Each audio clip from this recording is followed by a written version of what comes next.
Welcome to the Hot Lava Podcast. Kevin Acee, Padres beat writer for the Union-Tribune. Ryan Finley, sports editor of the Union-Tribune. I'm in Pittsburgh. Padres, Pirates, another big series. They're all big right now. They're big for the Pirates. Where would you like to start, Ryan? Padres did what they had to do in the last series. So we talked in our last episode about how important it is to beat bad teams. And after looking really not very good on Friday night, Padres rallied, beat the Rockies twice. Wasn't particularly close Sunday, 10-2. To me, this is a step. And I know that this sounds so silly to talk about, but you got to do this. This is what good teams do. And, you know, the Padres remain, them and the Diamondbacks, the two hottest teams in the National League because they've been able to beat bad teams after playing some pretty good ones. Yes. And, wow, Diamondbacks are super hot. Wow. Yeah.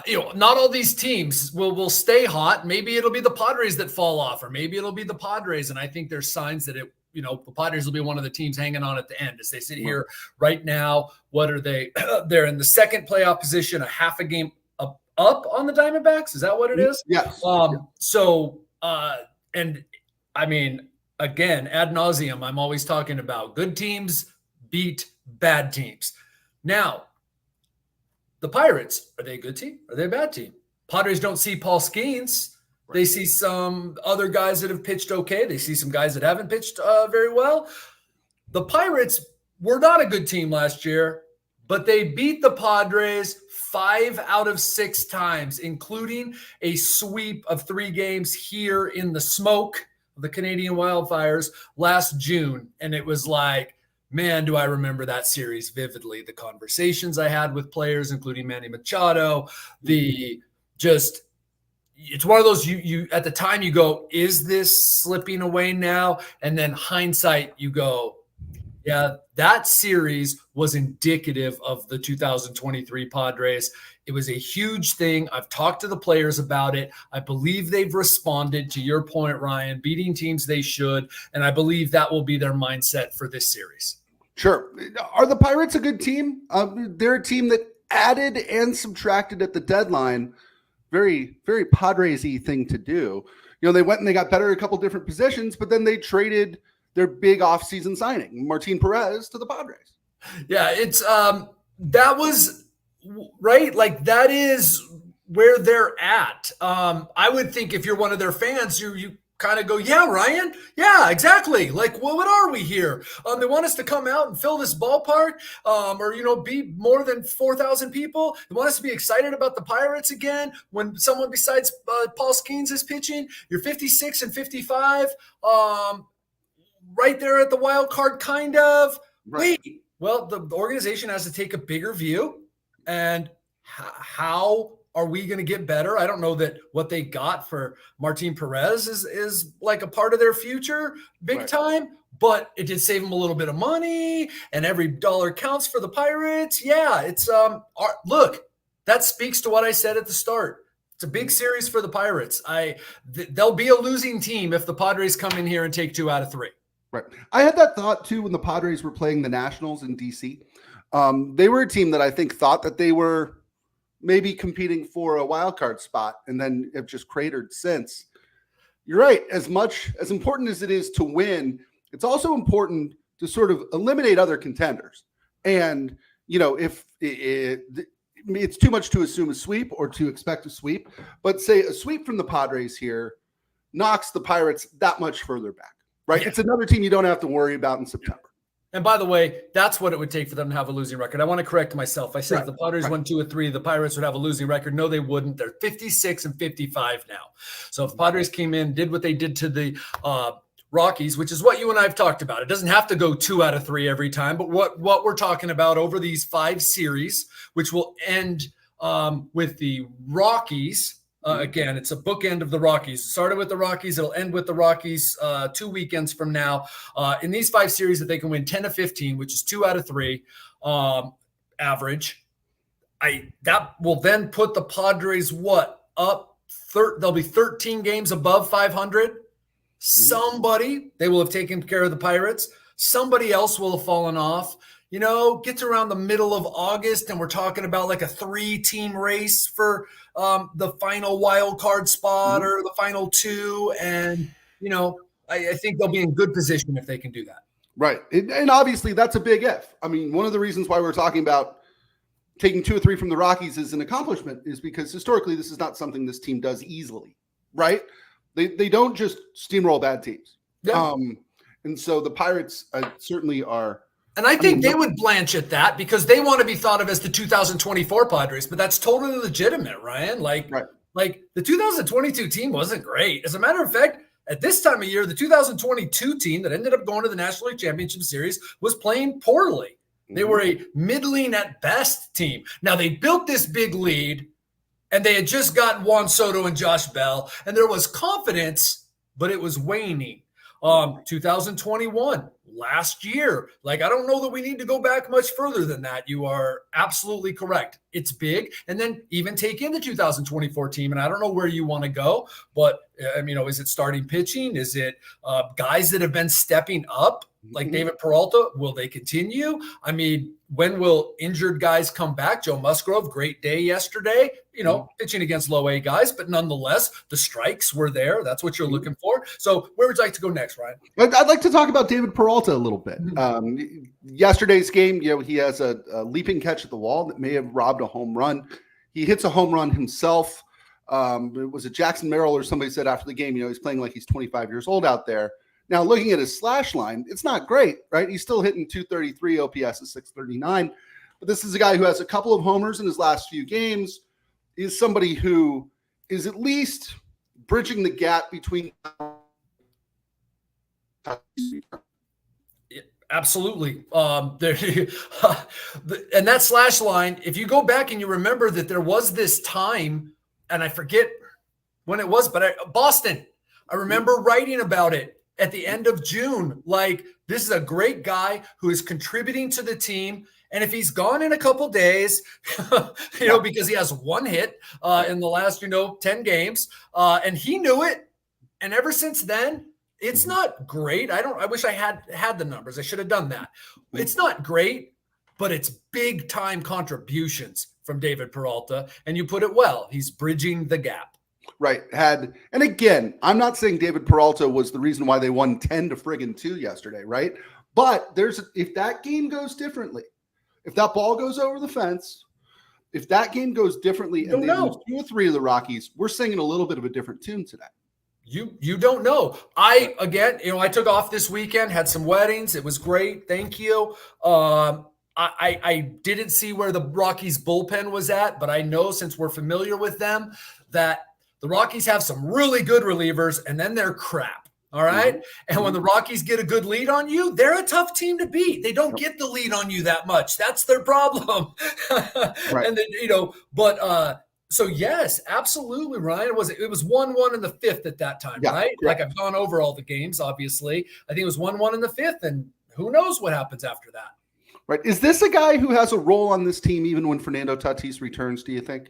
He does. Now it becomes more competitive, but I think he has a role. But then is it also, again, is it Bryce Johnson, who, by the way, kudos to Bryce Johnson for stepping up since they got the kid from AAA in the Yankees, Woodbridge. Is that kudos to Bryce Johnson?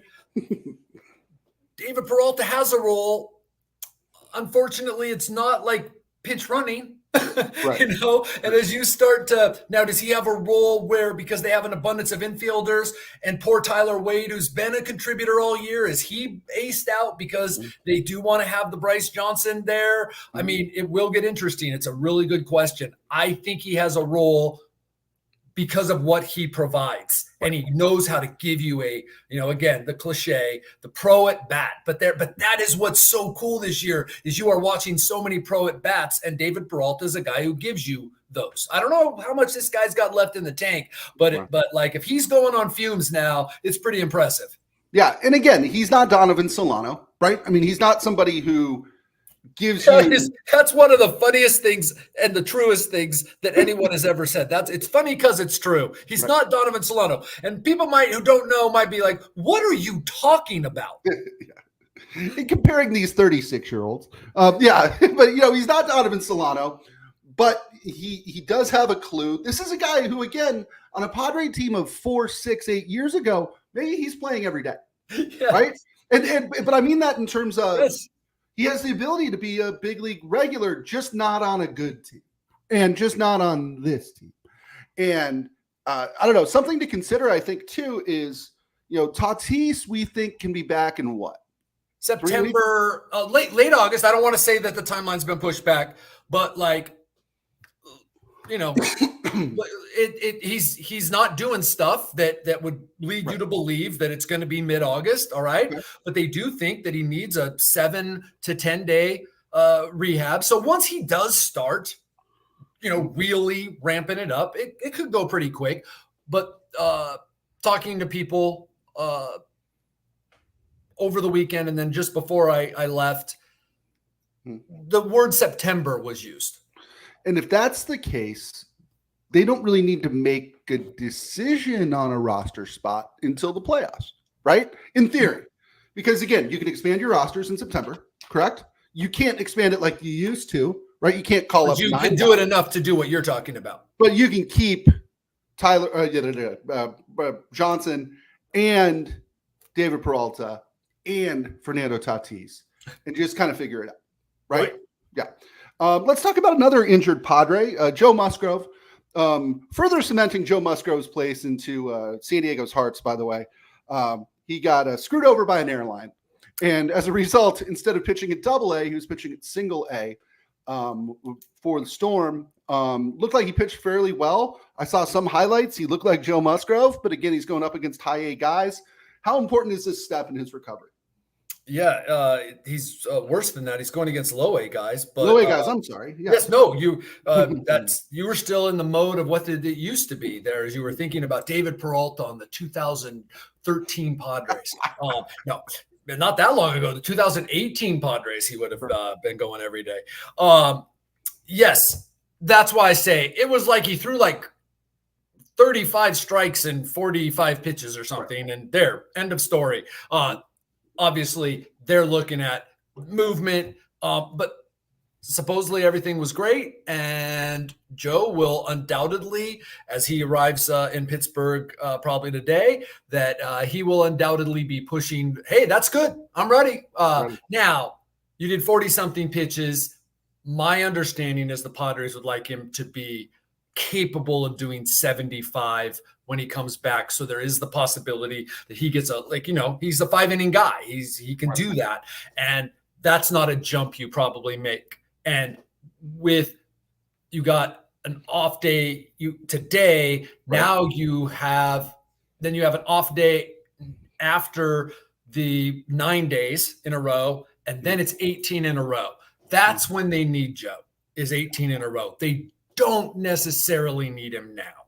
So Right. Yeah.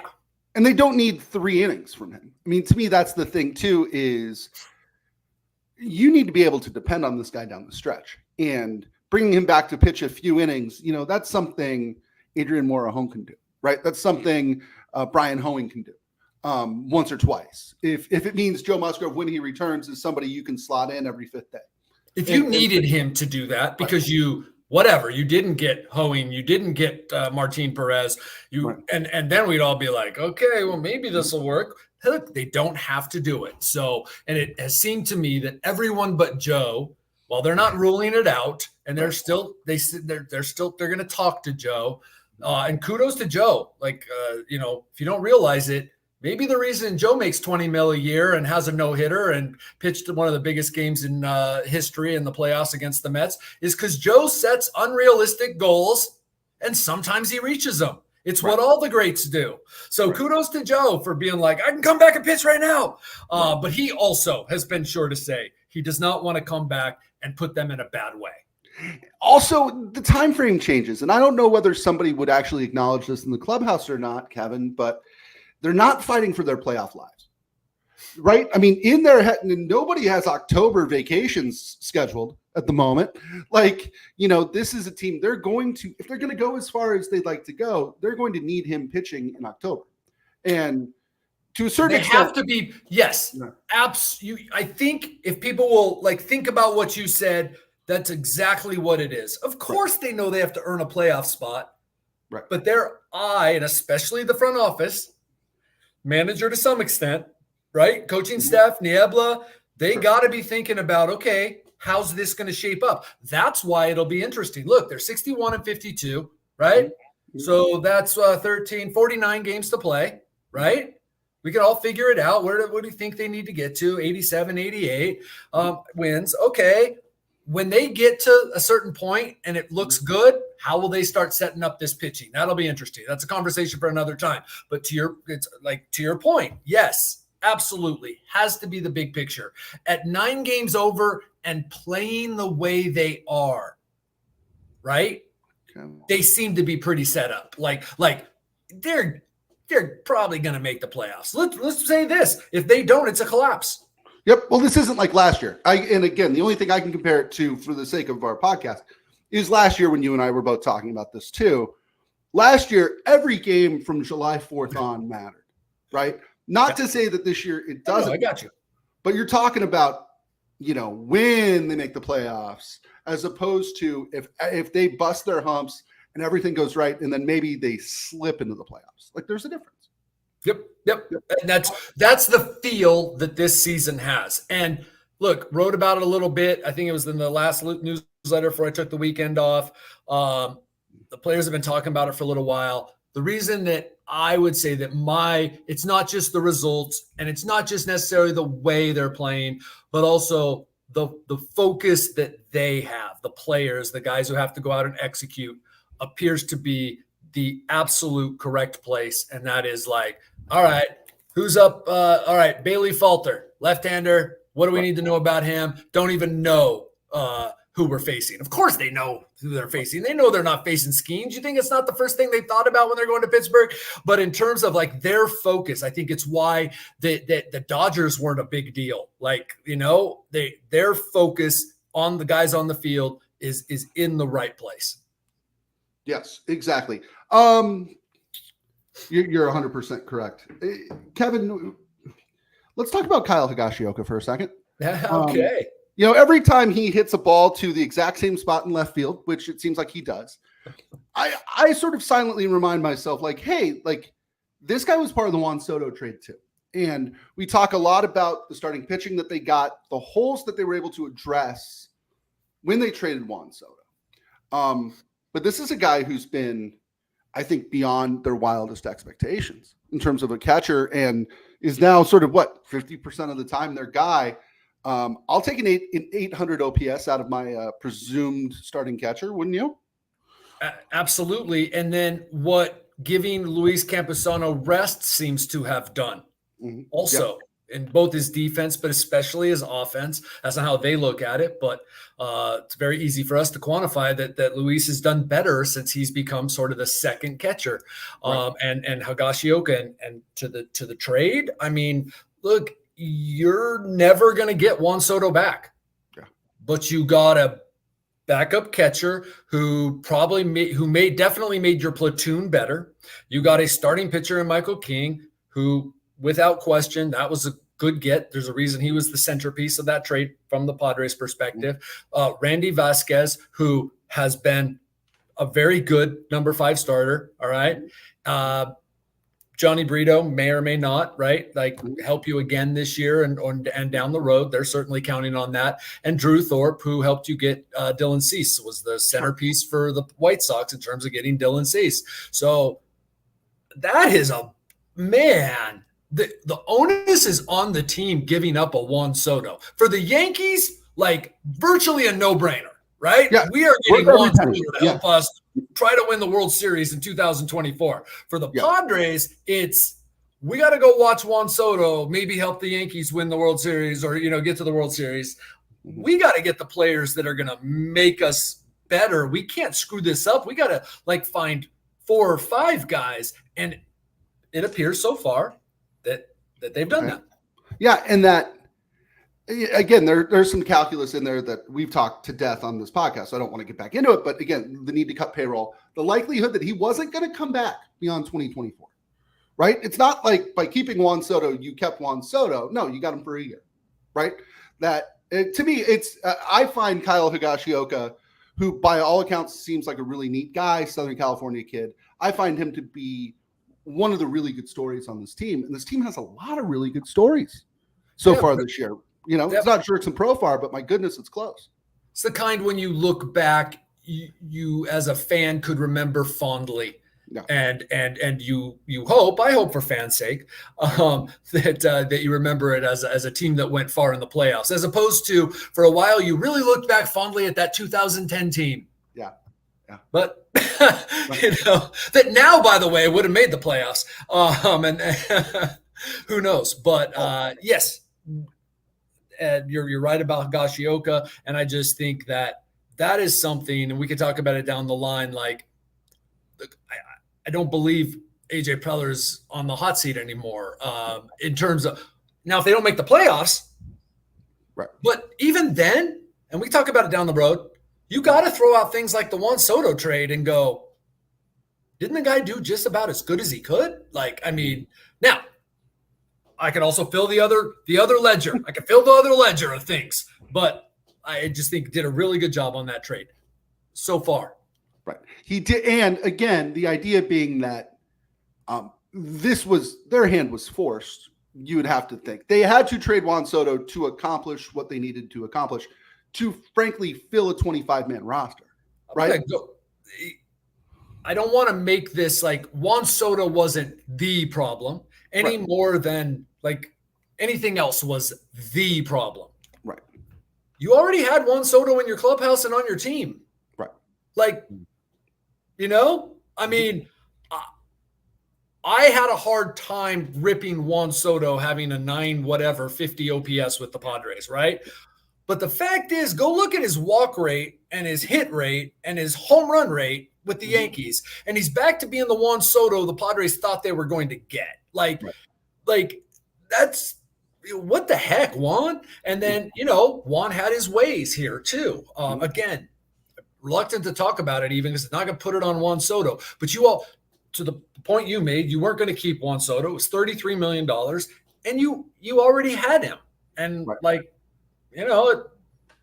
look, if they'd won the World Series last year or even gone to the NLCS again with Juan Soto, I don't know. I don't know what that would have affected with Juan. They still had the money issues, but the fact is you didn't. So, yeah.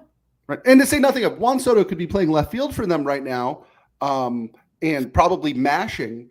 Who the hell's pitching? Like, it would have been a lot of flyer type guys. What a great story when the Padres and Yankees are facing off in the World Series. I like that. There we go. That's great. Hey, before we go, I always put you on the spot. Let's talk about Pittsburgh, Pennsylvania.